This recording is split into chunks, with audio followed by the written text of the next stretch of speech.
Assalamualaikum warahmatullahi wabarakatuh. Bismillahirrahmanirrahim. Walhamdulillah wassalatu wassalamu ala Rasulillah wa ala alihi wa ashabihi wa man walah, amma ba'd. Ikhwati rahimakumullah. Pertemuan kemarin kita telah membahas bab 142 ya, yang berbicara tentang seringkali ahli bid'ah menuduh kita dengan tuduhan-tuduhan, ya, memberikan kita laqab-laqab yang dengan tujuan untuk menjauhkan awamul muslimin dari dakwah yang hak, ya, untuk membuat kabur kaum muslimin dari dakwah yang hak. Sebagaimana kaum Rafidhah menuduh ahlu sunnah dengan tuduhan nasibi, ya, dikarenakan hulunya cinta mereka kepada ahlul bait yang kita ingkari, akhirnya dituduhlah kita kaum yang membenci ahlul bait nasibi, ya. Kemudian sebagaimana kaum Jahmiyah yang mentakwil asma wa sifat, dan kita ingkari takwil dan ta'til mereka terhadap asma wa sifat, mereka menuduh kita dengan tuduhan tashbih, musyabbih, ya. Kemudian kaum Khawarij Mu'tazilah yang kita ingkari konsep mereka di dalam tauhid, dalam tauhid mereka, dalam konsep adil mereka, ya, konsep keadilan mereka, di mana adil artinya menafikan qadar dan lain-lain. Mereka menuduh kita akhirnya dengan mujabbir, ya, yakni dengan bahwasanya kita mujabbir, yakni berpemahaman jabriyah, gitu ya. Dikarenakan mereka memahami di dalam konsep qadar, memahami condong pemahamannya ke arah qadariyah, ya. Mereka berbicara tentang adil, keadilan yang wajib pada Allah Subhanahu wa taala adalah, maka tidaklah adil apabila Allah mentakdirkan hamba untuk berbuat maksiat, kemudian Allah yang menghukumnya atas maksiat yang telah ditakdirkannya, itu tidak adil katanya, gitu. Ya. Dari situ mereka menafikan qadar, ya. Kita telah membahas itu semua, dan di dalam bab qadar intinya adalah kita meyakini bahwasanya Allah mentakdirkan kebaikan dan keburukan, ya. Allah khalaq al-khair wa syarr. Allah mentakdirkan kebaikan dan keburukan. Allah menciptakan neraka dan syurga. Allah menciptakan juga ahli neraka dan ahli syurga. Itu hak prerogatif Allah Subhanahu wa taala. Udah jangan dicolek-colek sebelah situ. Dan Allah tidaklah mengadab seorang hamba dikarenakan apa yang ditakdirkan pada hamba tersebut, tidak, tapi Allah mengadab seorang hamba dikarenakan apa yang diamalkan oleh hamba tersebut, ya. Dan keburukan hakikatnya adalah sebagaimana diajarkan dalam doa, la yunsabu syarru ilaik, tidaklah keburukan dinisbahkan kepadamu, yakni kepada Allah Subhanahu wa taala. Maknanya keburukan yang datang dari Allah Subhanahu wa taala tidaklah bisa dikatakan sebuah keburukan yang mutlak. Buruk itu bagi kita, syarr bin nisbah lana. Adapun dari Allah Subhanahu wa taala, maka Allah menjadikan segala sesuatu dengan segala hikmahnya. Kalaupun itu terasa dan terlihat buruk di mata kita, namun terdapat sisi kebaikan besar dari keburukan tersebut, ya. Dari situlah dikatakan wasyarru la yunsabu ilaik, dan keburukan tidak dinisbahkan pada Allah. Maknanya demikian, ya. Ini ta'adduban sebagai bentuk adab, ya. Yani Allah menciptakan keburukan, iya. Allah mentakdirkan kebaikan dan keburukan, iya. Tapi keburukan yang datang dari Allah Subhanahu wa taala hakikatnya bukanlah keburukan yang murni 100% buruk, namun keburukan yang Allah takdirkan, ya, yang Allah takdirkan. Namun keburukan tersebut Allah ciptakan dengan segala hikmahnya. Demikian Allah ciptakan syirik. Yang itu adalah keburukan 100%, syirik adalah keburukan 100%, iya. Tapi dengan dijadikannya syirik, dari situ mulialah tauhid dan ahli tauhid. Dengan dijadikan kesyirikan, Allah menjadikan musibah, ya, dan itu buruk bagi kita. Musibah tersebut hal yang tidak kita harapkan. Tapi dengan musibah tersebut akhirnya terangkatlah derajat seseorang yang beriman, terhapuskanlah sebagian dosanya. Nah, ada sisi kebaikan, ya. Allah menjadikan, bisa jadi Allah menjadikan beberapa di antara hambanya yang zalim menindas hamba-hamba yang zalim yang lain. Bisa jadi untuk menindas hamba-hamba zalim yang lain, ya. Bahkan dikatakan Bisa jadi Allah menguatkan agama ini dengan orang-orang yang fajir. Bisa jadi Allah menjadikan keberadaan seorang fajir, tapi dengannya justru Allah kuatkan keberadaan agama ini. Ya, demikian.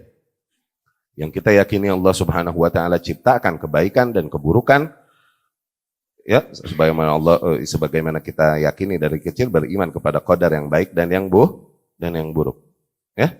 Dan kemudian diperintahkan kita untuk beramal sebisa mungkin melakukan amalan yang terbaik dan menyerahkan seluruh keputusan pada Allah Subhanahu wa taala.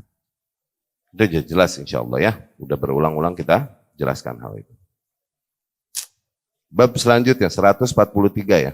Qala al-muallif rahimahullah, al-imam rahimahullah berkata, qala Abdullah ibn al-Mubarak, al-imam Abdullah ibn al-Mubarak rahimahullah berkata, la ta'khudhu an ahli al-Kufah fi ar-rafd syai'an.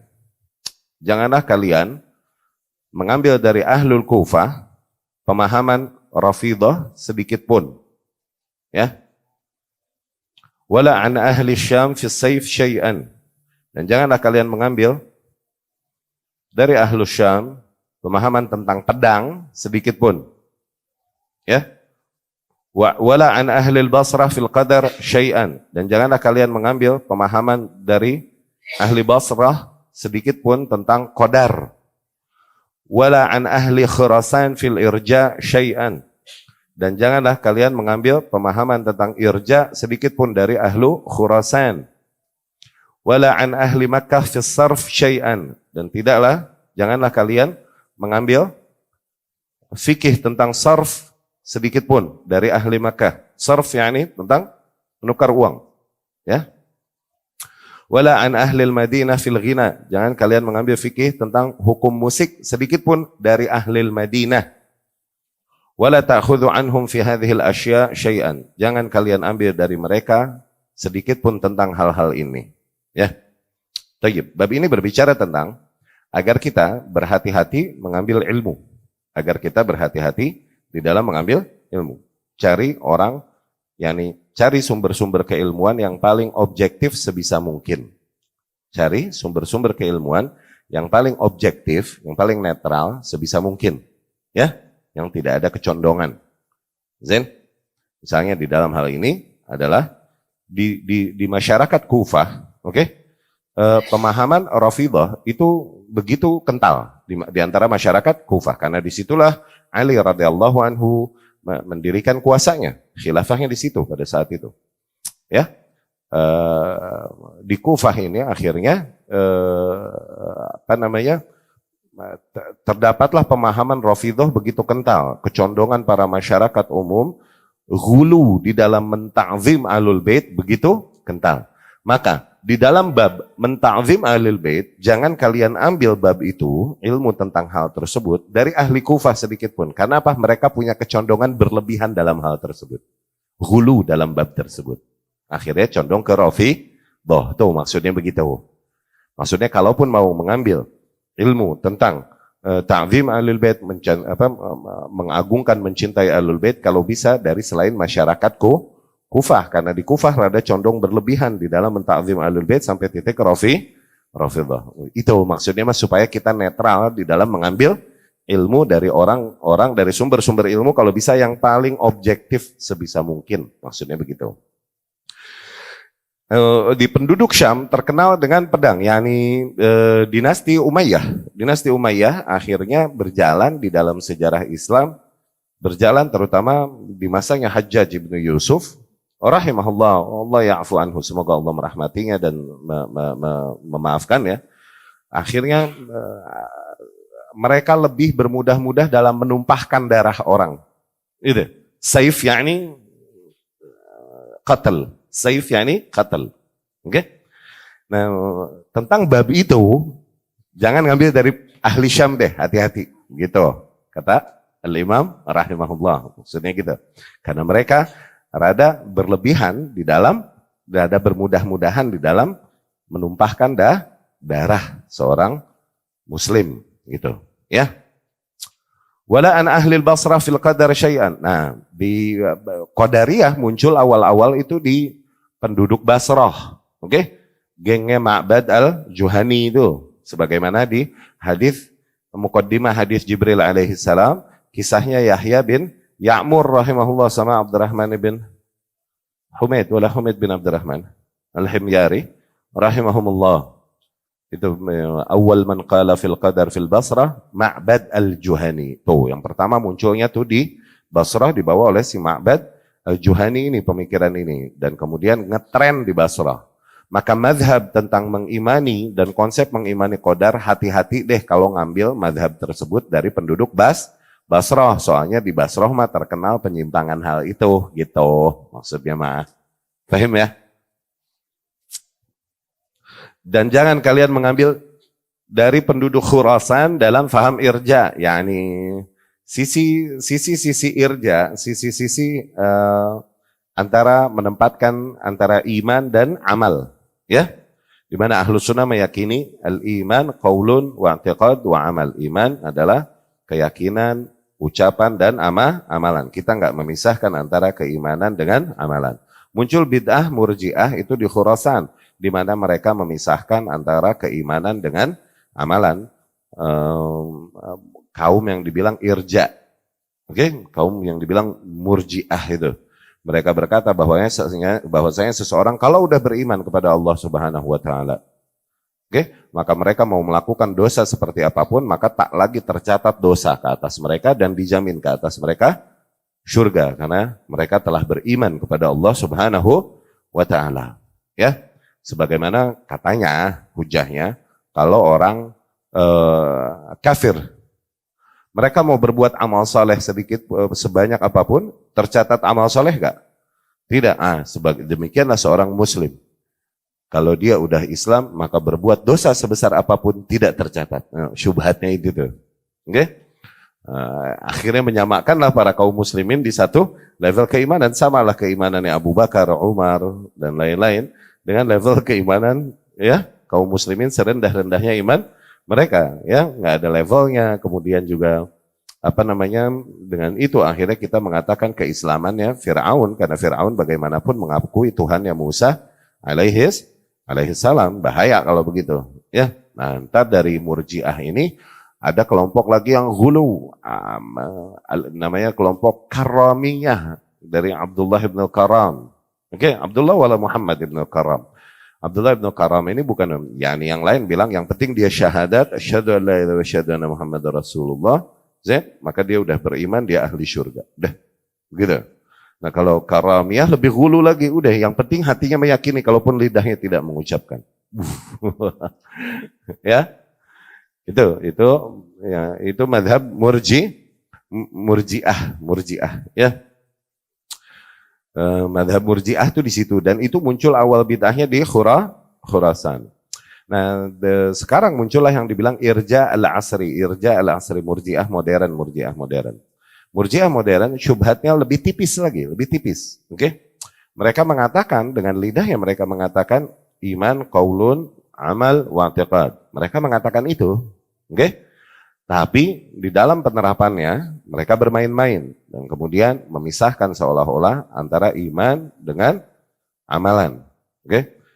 Sehingga begitu jelas misal kekufuran atau kebid'ahan dari seorang individu, masih saja mereka selalu mengelak untuk menghukumi kufur atau menghukumi bid'ah dan terus memberi uzur dan seolah-olah kekufuran dan kebid'ahan hanya terjadi apabila hatinya meyakini kekufuran atau kebid'ahan tersebut. Adapun tangannya, lidahnya mengatakan kekufuran, mengatakan kebid'ahan, tidak dihukumi dia kufur ataupun bid'ah. Ngeles terus hulu di dalam uzur itu yang menyeret seseorang ke dalam irja, hulu di dalam hukum menyeret seseorang kepada takfir, khawarij. Tuh, hulu dalam uzur menyeret seseorang kepada irja. Tuh bedanya dua kutub tersebut.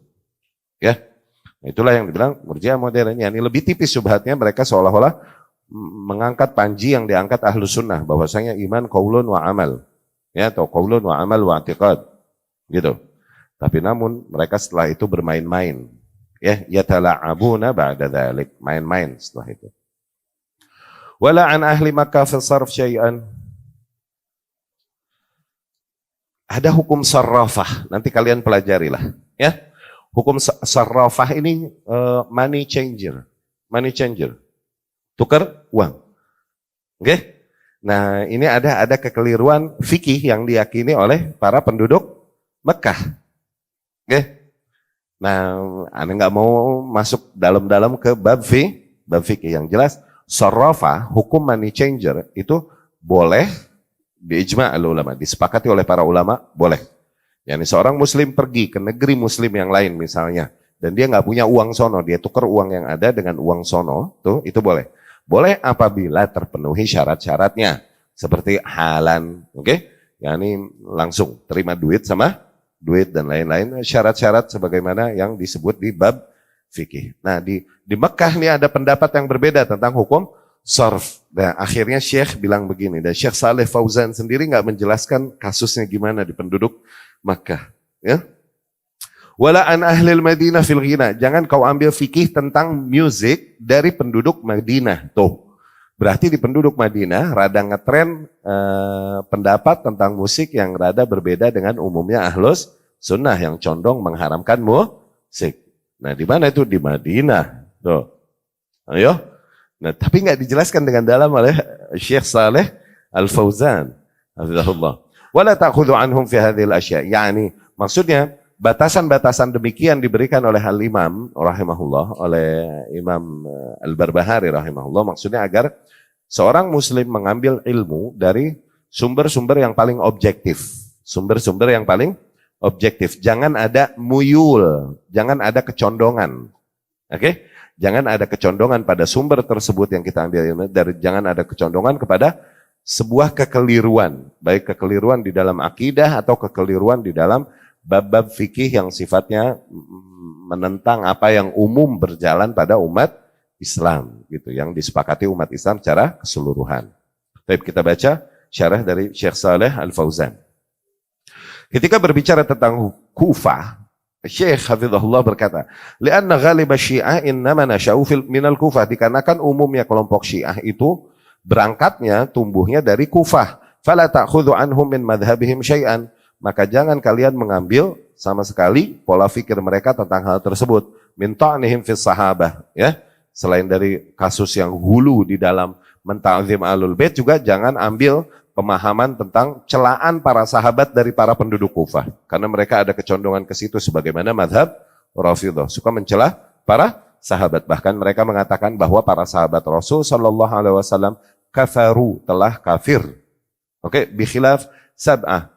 Oke, ma'ada sittah sab'ah, kecuali 6 atau 7 orang dari sahabat Rasul sallallahu alaihi wasallam.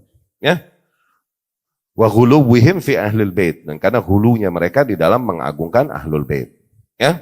Jadi jangan kalian mengambil tentang bagaimana menilai sahabat dan bagaimana mentakzim ahlul bait dari penduduk Kufah, karena ada kecondongan keliru pada mereka. Dan jangan kalian mengambil dari penduduk Syam tentang pedang, ya. Nah, dari penjelasan Syekh Saleh Al-Fauzan sih wallahu alam nih. Dari penjelasan Syekh Saleh Al-Fauzan dikarenakan Khawarij yaghlub annahu min ahli Syam, karena penduduk Khawarij banyaknya dominannya itu berangkat dari penduduk Syam. Tuh. Khawarij kaum yang menghalalkan darah kaum muslimin, ya. Faqaulu fis saif yakni al-khuruj an waliyil amr. Maksudnya fis saif, jangan kau mengambil pendapat ahlu Syam tentang pedang, maksudnya adalah tentang memberontak kepada penguasa wa qitalil muslimin, dan memerangi para kaum muslimin. Lakin hadza fihi nazar, tapi hal ini perlu dikoreksi juga. Li'annal khawarij fil Iraq, karena khawarij banyaknya di Irak, laisu fi Syam, bukan di Syam. Au kana yaqsid harbahum ma'a Ali radhiyallahu anhu, atau mungkin yang dimaksud oleh Imam Al-Barbahari adalah di mana kaum ahlu Syam memerangi Ali radhiyallahu anhu, ya. Wallahu alam, pendapat yang lebih tepat kami melihat maksudnya di saif adalah di dalam menghalalkan darah kaum muslimin, karena demikianlah berjalannya awal dinasti berjalannya dinasti Umayyah yang akhirnya, dan di situ ada Hajjaj bin Yusuf Al-Thaqafi, ya, yang terkenal memang begitu mudah menumpahkan darah kaum muslimin, ya. Kalaupun ada kemuliaan-kemuliaan pada beliau, rahimahullah, tapi beliau rahimahullah, rahimahullah, tapi di situ tercatat sangat buruk sejarahnya dikarenakan begitu mudah menumpahkan darah kaum muslimin hanya dengan seleranya. Ya, itu wallahu alam lebih tepat memahaminya ke arah situ. Ya. Tapi di yang lain menjelaskan li'annahum qatalul Husain wa ahla qital fala ta'khudhu anhum fi ma yata'allaq bisayf syai'an. Ya, ada syarah-syarah yang lain kita lihat mensyarah jangan mengambil dari penduduk Syam tentang saif, tentang pedang, dikarenakan apa? Penduduk Syam itu mengangkat senjata memerangi Husain radhiyallahu anhu dan kemudian membunuhi keluarga dan keturunan Husain, itu para penduduk Syam pada saat itu, ya. Jadi ya sama seperti yang kita simpulkan, berarti dalam masalah darah, maksudnya saif ini darah, ya. Wallahu a'lam. Jangan kalian mengambil madhab, yakni bab-bab tentang qadar dari penduduk Basrah. Lianna li'tizal, dikarenakan madhab i'tizal, Mu'tazilah, nasya'a minal Basrah, awal munculnya itu di Basrah. Wa tasawuf nasya' minal Basrah, demikian juga tasawuf munculnya awalnya dari Basrah tuh. Ya. Kata Syekh Saleh Al-Fauzan di sini begitu. Yani Mu'tazilah adalah kelompok yang dimulai dengan Wasil bin Atha ketika dia memisahkan diri dari majelisnya Hasan Al-Basri rahimahullah. Dia memisahkan diri dan bikin kelompok diskusi-diskusi sendiri, nggak mau mengikuti apa yang datang dari senior-senior umat yang pada saat itu masih ada salaf, masih ada tabi'in, ya, murid para sahabat, murid para tabi'in dan para sahabat radhiyallahu anhum. Ya, karena punya konsep sendiri dan dia memisahkan diri dari barisan umumnya kaum muslimin. Mulai dia mengkritisi dogma-dogma akidah, terutama di dalam keadilan Allah Subhanahu wa taala dan asma wa sifatnya. Wasil bin Atha ini memisahkan diri udah. Wasil bin Atha. Nah, Hasan Basri bilang, i'tazala wasilun anna. Wasil i'tazala tuh, separate himself from us, dari kami, memisahkan dirinya dari situlah dibilang Mu'tazilah, kaum yang memisahkan diri, gitu. Ya. Nah, Mu'tazilah akhirnya dikarenakan berangkat dari situ sih, penyakit awalnya adalah di mana mereka terlalu mengedepankan dan mendominankan akal daripada dogma nas. Sehingga akhirnya nantinya di madhab mereka di dalam mengimani qadar, mereka memilih juga madhabnya madhab qadariyah, tuh Mu'tazilah. Ya, makanya Syekh bilang di sini dikarenakan Mu'tazilah muncul di Basrah, tuh. Demikian juga tasawuf munculnya di Basrah, katanya demikian. Ya, yang sebagian kaum tasawuf di bab qadar mereka condong ada keliru di dalam bab qadar. Kalaupun enggak ke qadariyah, banyak kaum tasawuf yang ke jabriyah. Oke? Kaum tasawuf banyak yang ke jabriyah, memisahkan yakni ghulu di dalam mengimani qadarullah al-kauniyah sampai titik menafikan qadar syar'i. Itu. Jabriyah. Qadariyah, ghulu di dalam mengimani qadar syar'i sampai titik menafikan qadar kauni. No, begitu. Qadariyah sama Jabriyah itu di situ. Ingat kan, qadar ada kauni, ada syar'i kan? Enggak usah Anda jelasin lagi, pegel. Ya kan? Nah, di tasawuf ini ada kecondongan mereka ke mazhab Jabriyah gitu. Sebagaimana kecondongan ke irja juga di dalam akidahnya. Sampai di antara mereka ada yang meyakini bahwa seseorang ketika telah menempuh jalannya, oke, tirakatnya, ya salam, tirakat. Ya, tarekatnya ini dari tasawuf, tirakatnya dari tasawuf. Sampai titik meyakini bahwasanya udah di level tertentu, dia tak usah lagi atasnya sholat, puasa, zakat, haji. Ini hanya buat syariat orang-orang yang newbies di dalam Islam, baru Islam. Kalau udah level mereka ma'rifat atau hakikat, udah terlepas dari semua hukum-hukum zahir sebagaimana yang mengikat umumnya kaum muslimin. Bahkan sampai level tertentu nantinya berkata bahwa seseorang bersatu zatnya dengan zat Allah Subhanahu wa taala, itu wahdatul wujud. Aku adalah Allah, Allah adalah aku. Oh.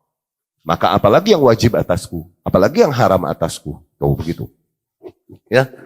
Nah, itu munculnya katanya di Basrah, ya, banyak di Basrah. Yang lebih zahir sih sebenarnya lebih mudah difahami, yakni Emang pemahaman Qadariyah munculnya di Basrah ya, Ma'bad al-Juhani itu di hadisnya Abdullah ibnu Umar dari Yahya bin Ya'mur ya, rahimahumullah radhiyallahu anhum. Ya. Tsumma qala wala ana ahli Khurasan fil irja syai'an. Tuh, jangan kalian mengambil mazhab tentang irja dari penduduk Khurasan. Karena Murji'ah nih muncul tumbuhnya di kota Khurasan, di Khurasan memang, di provinsi Khurasan. Wa huwa min aqtar bilad Faris. Mereka masuknya nih ke dalam negeri-negeri di antara negeri Persia. Oke? Kanat biladan wasi'ah. Persia nih negeri yang luas. Bilad fiha ulama, negeri yang banyak ulama di situ. Biladan fiha khair katsir wa 'adat thayyibah. Negeri yang terdapat banyak kebaikan dan tradisi yang baik yang berjalan di sana. Lakin nabata fiha, tapi tumbuh di negeri tersebut mazhab al-irja, mazhab Murji'ah. Irja huwa ikhrajul amal an haqiqatil iman. Irja yaitu mengeluarkan amalan dari esensi keimanan. Mengeluarkan amalan dari esensi keimanan. Yani seorang Murji'ah, seseorang yang berpemahaman irja meyakini seseorang dia beriman aja, nggak ada urusan dengan amalannya. Kita meyakini amalan ini bagian daripada keimanan, nggak boleh dipisahkan ya. Ini nggak boleh seseorang hatinya, lisannya mengaku beriman kepada Allah dan Rasulnya, tapi tangannya melakukan tangan-tangan kufur, tindakan-tindakan kufur, tindakan-tindakan fasik, atau lidahnya mengucapkan ucapan-ucapan kufur, ucapan-ucapan syirik. Nggak boleh. Kalau dia beriman maka meliputi seluruh imannya, amalannya. Jadi kalau orang Murji'ah bilang nih, kalau dia beriman udah, dia nggak sholat juga nggak apa-apa, dia tetap beriman tuh begitu. Kalaupun dia mengingkari kewajiban sholat misalnya tuh, itu kan disepakati kafirnya. Mengingkari kewajiban sholat itu disepakati kafirnya. Awas. Mengingkari kewajiban puasa Ramadan misalnya. Oke? Mereka mengingkarinya sampai titik mengingkari kewajibannya. Oke? Kalau cuman malas puasa tapi dia meyakini, malas sholat tapi dia meyakini wajibnya sholat, ini ikhtilaf ulama, ada yang mengkafirkan total, ada yang mengkafirkan, enggak, dilihat dulu tafsil, dilihat dulu dengan lebih terperinci.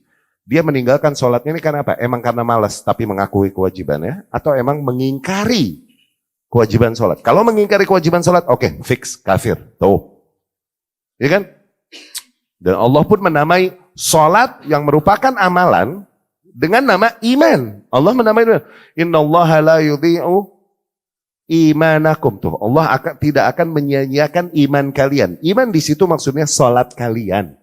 Pahala sholat kalian yang dulu masih ngadep Masjidil Aqsa, ketika dipindahin kiblatnya ke Masjidil Haram, pahala yang dulu kagak dihilangin sama Allah. Tuh gitu maksudnya.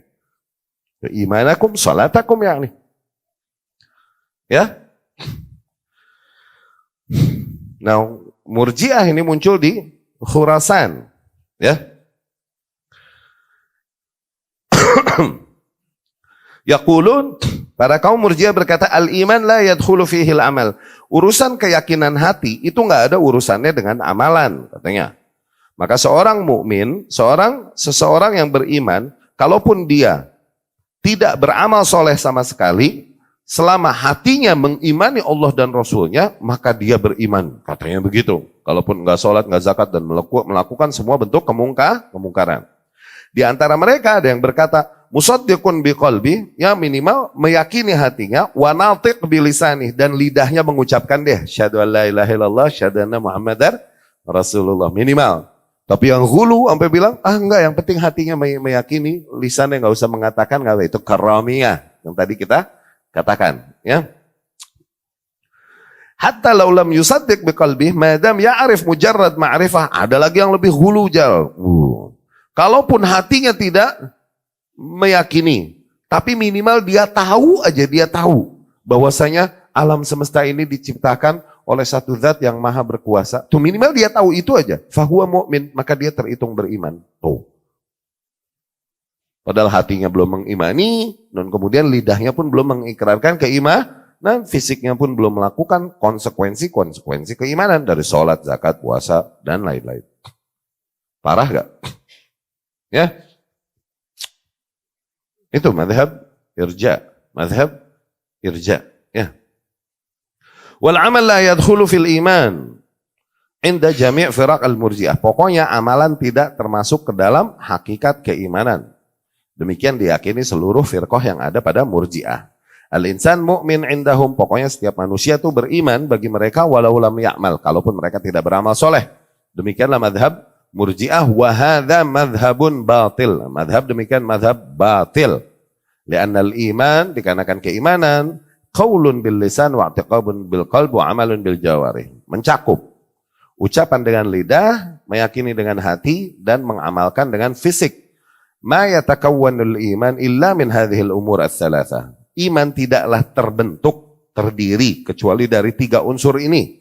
Li'annahu man ya'taqada biqalbihi wa lam yantiq bilisanih. Karena seseorang yang meyakini dengan hatinya, tapi lidahnya nggak mau mengucapkan, fahadha sya'nul kufar. Demikianlah orang-orang kaum musyrikin dulu.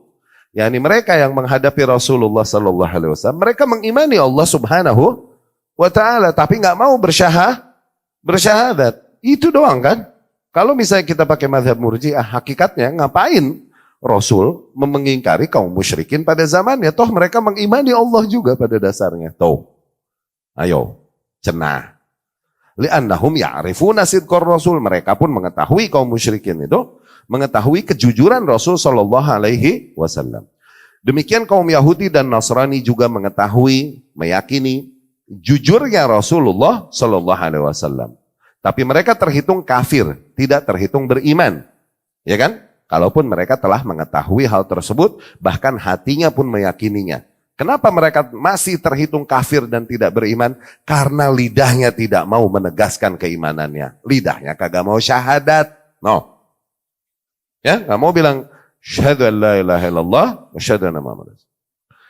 Sebagian mereka berkata, an-nutqu bil lisan yakfi. Yang penting mengucapkan dengan lidah aja cukup. Kalaupun hatinya belum meyakini, katanya begitu.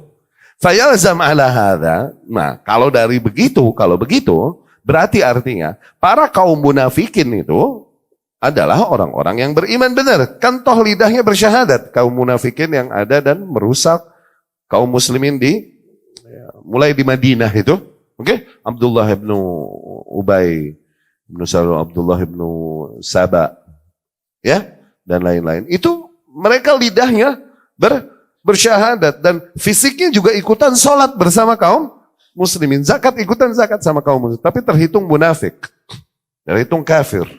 Kenapa? Karena hatinya nggak beriman. Tuh kalau dibilang katanya yang penting ngucapin doang pakai lidah, hatinya nggak mesti beriman, berarti kaum munafikin pada beriman juga dong hitungannya. Tuh, padahal Allah sendiri menafikan dari mereka keimanan. Allah berfirman, yaquluna bi alsinatihim ma laisa fi qulubihim. Mereka mengucapkan dengan lisan mereka apa yang tak ada di dalam hati mereka. Tuh. Jangan kau ambil dari penduduk Mekah fi sarf syai'an. As-sarf bai'un naqd bin naqd. Sarf ini yakni sarrafa, menjual fulus pakai fulus, jual beli uang, okay? Li'annahum yatasahaluna fi. Katanya penduduk Mekah terlalu bermudah-mudahan dalam masalah jual beli uang. Tuh udah penjelasan Syekh Shalih Fauzan sampai situ doang. Nggak mau meretelin dari sisi fikihnya apa, ada error apa di penduduk Mekah nih dalam kasus ini. Oke? Okay? Nah, hukum sarrafah jaiz, tapi hukum jual beli uang dalam artian money changer itu boleh. Itu ijma. Oke, di umat Islam itu ijma, disepakati boleh. Zen asal terpenuhi syarat-syaratnya, ya, dan terjauhkan dari penghalang-penghalangnya. Seperti takobut. Takobut itu yang ini langsung halan pada saat itu juga, ya.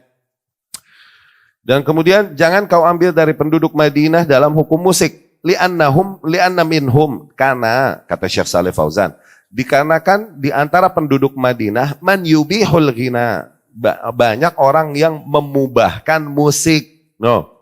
Wala yara al-ghina ba'san, mereka tidak berpendapat musik itu bermasalah, enggak apa-apa, katanya begitu. Di antara para penduduk Madinah. Fala yu'khadh anhum hadha syai' fi hadha syai'. Maka jangan ambil hukum fikih itu dari penduduk Madinah sedikit pun, ya. Kalau kita sebutin nama-nama tokoh tabi'in yang akhirnya rada condong ke membolehkan dari penduduk Madinah, waduh, pulang-pulang lu nyetel slang ntar.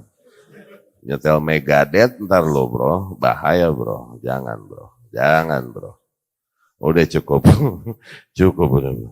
Udah kita yakini, memang paling aman meyakini keharamannya, yakni menjauhinya ya, menjauhinya. Kecuali ada maslahat yang rajih, seperti ketika zafaf, ketika pesta pernikahan misalnya, atau acara-acara haflah dan lain-lain adalah keringanan di dalam hal tersebut. Ini yang masuk masalah rajih. Ya. Yakni al-bab, maksudnya dari bab ini adalah la yatatabba muslimun rukhsal ulama, yakni agar seorang muslim jangan sengaja-sengaja ngambil rukhsah para ulama. Rukhsah yakni di sini maksudnya zillah, kepleset. No. Ya. Imam Auza'i kalau nggak salah rahimahullah bilang, idza tatabba'ta rukhsal ulama ijtama'a fika syarru kulluh. Tuh, apabila kau sengaja-sengaja ngikutin rukhsah-rukhsahnya para imam, para ahli ilmu, oke? Akhirnya semua bentuk keburukan terkumpul pada dirimu. Tuh begitu. Ya. Nah, rukhsah di sini maksudnya apa? Zillah, kepleset-keplesetnya para ahli ilmu. Pokoknya kalau urusan nikah madhabnya Hanafi deh, udah jadi ceweknya juga nggak usah pakai wali, gitu katanya. Gampang-gampangin gitu. Kalau urusan mau makan anjing, ya udah deh madhab Malik aja deh. Soalnya boleh disate nih, ya nggak? Boleh kita makan ya, ajib nih, segar. Tuh. Kalau minuman keras, udah pakai madhab Hanafi aja. Yang haram yang dari anggur doang. Kalau tequila kan dari kaktus, katanya. Ya gak tahu nggak lo? Hah, norak sih lo. Tahu-tahuan lo. Iya, suka ada di YouTube begitu. Ya, tequila kan dari, ada yang dari ketan, ada yang dari ini, itu kan boleh tahu. Tuh lihat, sengaja ngambil yang gampang-gampang, kepleset ya pada seseorang. Kalau sengaja ngambil, itu namanya talfiq. Ambil yang gampang-gampang. Lawan katanya tarjih. Milih-milih tapi cari yang roji. Ini keren. Tapi nggak semua orang bisa di situ. Lawan kata tarjih, talfiq. Oke? Talfiq. Sengaja nyomot-nyomot yang ajib-ajib dari setiap imam. Karena ngikutin hawa nafsunya maka haram. Apa deh? Ya? Bahkan salaf berkata, man tatabba' rukhsal ulama tazandak. Barang siapa yang sengaja ngikutin rukhsah-rukhsahnya ulama, ujung-ujungnya dia jadi zindik. Tuh, rusak imannya akhirnya. Ya, nah rukhsah-rukhsah di sini maksudnya zilah, keplesetnya ulama. Ya, haitsu ya'khudz min kulli madhhabin al-mas'alah asyadzah. Di mana seseorang mengambil dari setiap permasalahan pendapat yang ngaco, beda sendiri. Oh, wa yajma'uha wa yansalih minad-din. Dia kumpulin tuh pendapat-pendapat ngaco tersendiri dan akhirnya tanpa disadari dia keluar dari agama dengan itu. Ya, itu maksudnya man tatabba' rukhsal ulama tazandak. Barang siapa yang sengaja-sengaja ngikutin rukhsah-rukhsahnya para ahli ilmu, yakni zillah para ahli ilmu, tazandak, tanpa disadari dia jadi bezindik, jadi zindik. Ya. Jadi kita cukupkan sekian, pertemuan yang akan datang masuk ke bab 144. Aqulu qouli hadza wa astaghfirullah li wa lakum.